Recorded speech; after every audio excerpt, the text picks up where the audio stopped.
ជាមនុស្សម្នាក់ដែលគ្មានសង្ឃឹមរងគ្មានស្នាមញញឹមមិនខ្វល់អ្នកដទៃតែកូនឡែងមួយប្រែខ្ញុំជាមនុស្សថ្មីឲ្យស្គាល់ពីដំឡៃអ្វីហៅថាជីវិតបើយើងមិនគង់វាក្តីស្រមៃប្រកបគ្មានថ្ងៃនឹងឡើយពេលវេ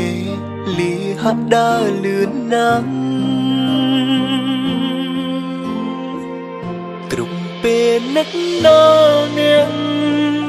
ធ្វើឲ្យខ្ញុំហានខ្លាអរគុណទីនេះផ្ដល់ក្តីស្រឡាញ់និងមេត្តាគ្រប់ពេលដែលមិនភ្នែកមកដល់កូនលែងអនុស្សាវរីយ៍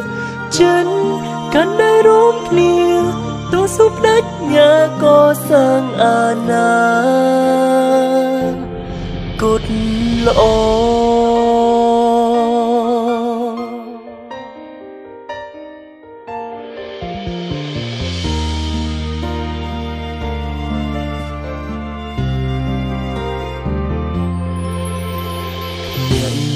គឺជាមិត្ត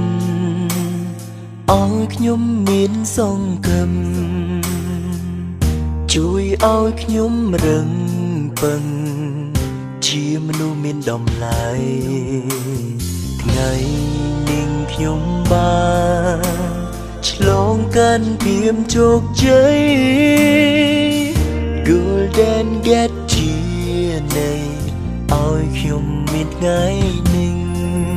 បើយើងមិនគង់វាក្តីស្រមៃប្រកបគ្មានថ្ងៃនេះឡើយពេលវេលាហាក់ដើរលឿនណាស់គ្រប់ពេលនឹកដល់អ្នក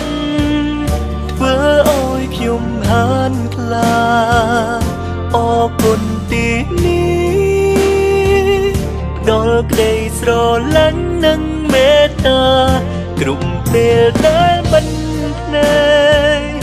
មកដល់កូនលែងអនុស្សាវរីយ៍ចិនកាន់តែរួមគ្នាទោះសុបដេចញ៉ាក៏សាងអាណា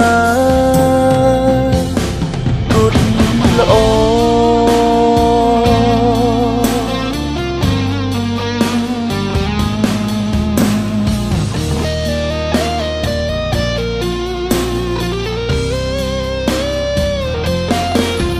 បើយើងមិនគង់វាក្តីស្រមៃ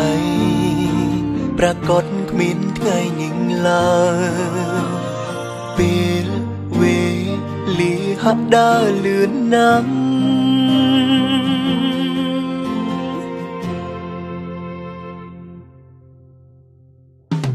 គ្រប់ពេលនឹកដល់អ្នកធ្វើឲ្យខ្ញុំហានខ្លាអរគុណទីនេះផ្ដល់ក្តីស្រឡាញ់និងមេត្តាគ្រប់ពេលដែលមិនភ្នែកមកដល់កូនលែងអនុស្សាវរីយ៍ចិនកាន់តែរួមគ្នាទោះសុបដេចញ៉ាក៏សាងអាណាគតល្អ